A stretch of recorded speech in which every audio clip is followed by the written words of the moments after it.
If you've spent any time at all researching how to grow on YouTube, you already know the list. Post consistently, nail your thumbnails, hook people in the first 5 seconds, use the right tags, optimize your title, study the algorithm, batch your content, post at the right time. And look, none of that is wrong. Those things matter. But here's the problem. People treat all of those things like they're equally important. Like if you just stack enough of these little tactics on top of each other, eventually the channel takes off. It doesn't work like that. And I want to show you why, because there is one single decision, that determines whether all of those other tactics even have a chance of working. Make this decision wrong, and you can have the best thumbnails on YouTube, and it won't matter. Make it right. And you can be mediocre at almost everything else and still grow. That decision is your niche. Let's talk about it. Here's what happens to almost every new creator. They watch a video that says 5 thumbnail tricks that get more clicks, and they spend a weekend redesigning their thumbnails. Then they watch another video that says the algorithm loves consistency, so they force themselves into a posting schedule. Then they hear that the first 15 seconds of a video determine everything, so they rewrite their intros 5 times. None of this is bad advice. The problem is the order of operations. These are optimization tactics. Optimization means you're taking something that already works and making it work a little better. But if the foundation underneath it is broken, optimization does almost nothing. You're polishing a car that has no engine in it. Think about YouTube as a marketplace. YouTube has supply and demand principles that apply to any other market. Picking a niche that has high demand and low supply will perform better than a niche with low demand and high supply. In simpler terms, what do people want to watch and how many people are creating these types of videos? Here's the proof, and you've probably seen this yourself. You've watched videos with rough editing, mediocre thumbnails, and awkward intro, and the video still has 2 million views. And then you've seen a beautifully produced video, gorgeous thumbnail, perfect pacing, sitting at 400 views. Why? Because one of those creators picked a topic that an enormous number of people are actively searching for and care deeply about, and the other one didn't. The quality didn't decide the outcome. The topic did. This is why so many people quit YouTube after 6 months. Not because they didn't work hard. A lot of them worked incredibly hard. Producing videos is not easy. They just worked hard on the wrong layer of the problem. They optimized tactics inside a niche that was never going to grow, no matter how well they executed. So before we go any further, I want to be really clear about what we mean by niche, because most people think they understand it, and most people are only halfway there. A niche is simply the broad category your channel lives in: fitness, personal finance, gaming, cooking, true crime, tech reviews. It's the answer to the question, what is this channel about, in 1 or 2 words. Most new creators pick a niche at this level and think they're done. They say, I'm starting a fitness channel, or I'm starting a finance channel. And then they wonder why they can't get traction, even though there are channels in that exact same niche with millions of subscribers. Here's the issue. A niche like fitness is enormous. It's not really a niche anymore. It's an entire industry. Inside fitness, you've got bodybuilding, weight loss, home workouts, calisthenics, powerlifting, yoga, marathon training, fitness for seniors, fitness for new moms, fitness for people with bad knees. Each one of those is talking to a completely different person with a completely different problem, searching completely different terms. If you make a channel that's just generically about fitness, you're not actually competing for a clear piece of that market. You're competing against every single fitness channel that exists, including channels run by professional athletes with corporate budgets behind them. The algorithm also has no idea who to show your video to, because your channel doesn't have a clear signal of what it's actually about. You uploaded a leg day video, then a what I eat in a day video, then a yoga video, and the algorithm just sees noise. It can't build a confident profile of your audience because your audience doesn't really exist as one group. It's 5 different groups, none of them large enough. This is exactly where the idea of a sub-niche comes in, and this is the part almost nobody explains properly. A sub-niche is a specific narrow slice inside a broader niche. It's not fitness. It's calisthenics for guys over 40 who've never worked out before. It's not finance. It's personal finance for nurses dealing with student loan debt. It's not true crime. It's unsolved missing persons cases from small towns. Notice what happens the moment you get that specific. Suddenly you know exactly who's watching. You know exactly what they're struggling with. You know exactly what they're typing into the YouTube search bar at 11 o'clock at night when they can't sleep because they're anxious about money or their body or whatever the problem is. And that's the real unlock. Sub-niches let you speak directly to one person's specific situation instead of shouting generic advice into a massive room where nobody feels like you're talking to them. This also solves the algorithm problem from before.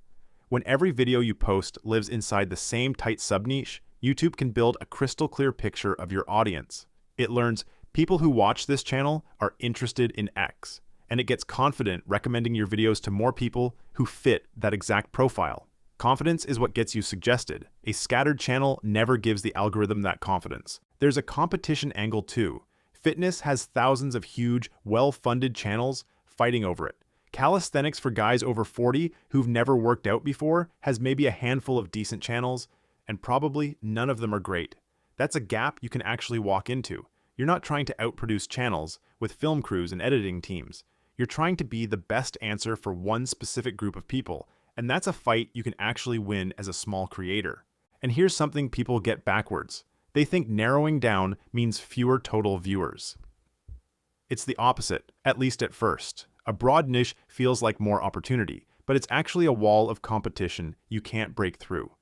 A sharp sub-niche feels small, but it's a door you can actually walk through and grow inside of. Once you've grown an audience in that sub-niche, you can always widen out later. Almost every big channel you watch today started narrow and expanded once they had momentum and trust built up. They didn't start broad, they earned the right to go broad. So when you're picking your sub-niche, ask yourself 3 questions. 1, who exactly is this for? Not people interested in fitness, but a specific type of person with a specific situation. 2, what specific problem or curiosity am I solving for them that they can't easily find solved somewhere else? And 3, is there an actual audience size here? Or is this so narrow that even YouTube's enormous user base can't support it? You don't want fitness. You also don't want calisthenics routines for left-handed guys named Steve. There's a sweet spot, and finding it is genuinely the most important homework you'll do before you ever post a video. Let's get practical. Here are 3 niches I'd think very carefully before jumping into, and why.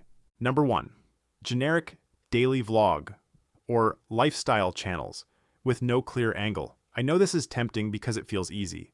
You just film your life and upload it. But think about what we just talked about. There's no clear signal here for the algorithm or for viewers. Nobody is searching, watch a stranger's daily life, unless that stranger is already famous for some other reason. This niche basically only works if you're already well known, or if you have an extremely magnetic, rare personality that carries the whole thing on its own. For almost everyone starting from zero, this is one of the hardest possible places to grow because there's no specific hook pulling new people in. Number 2, saturated get-rich-quick or generic crypto and stock picking channels. Not because the topic itself is bad, but because this exact space is absolutely flooded with channels making bold promises, and viewers have become extremely skeptical of it. Worse, a lot of platforms are cautious here too. Sponsors, ad rates, and even YouTube's own policies treat heavy financial promise content carefully. Channels have been terminated because they are promising the viewer a certain amount of money in a certain time period.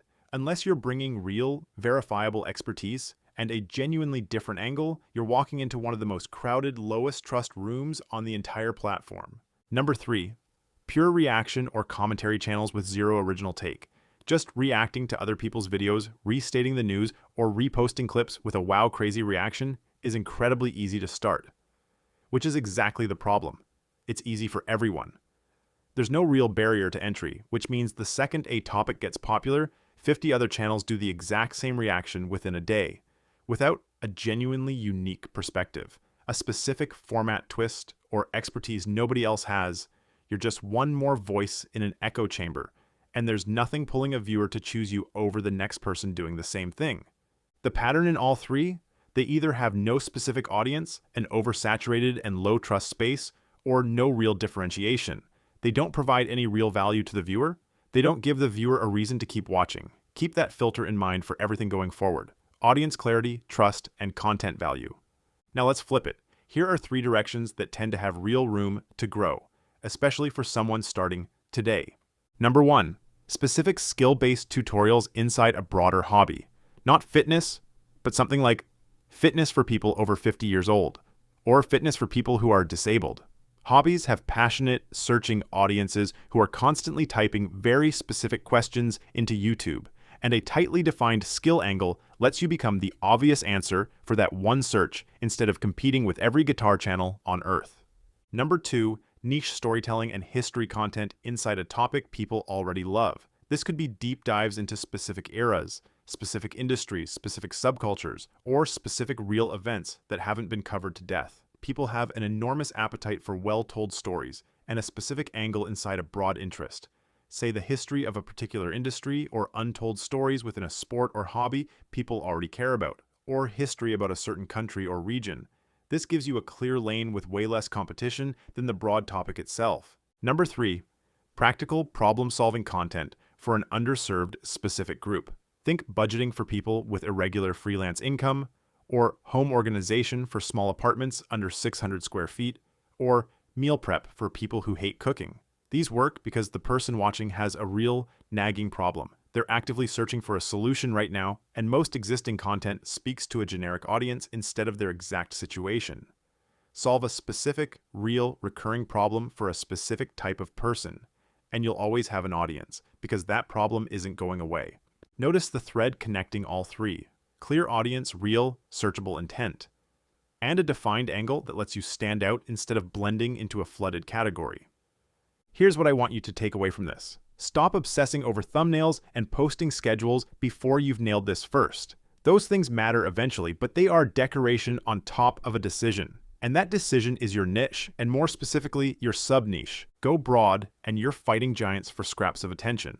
Go narrow with the right sub-niche, and you become the obvious answer for a specific group of people who are already looking for exactly what you're about to make.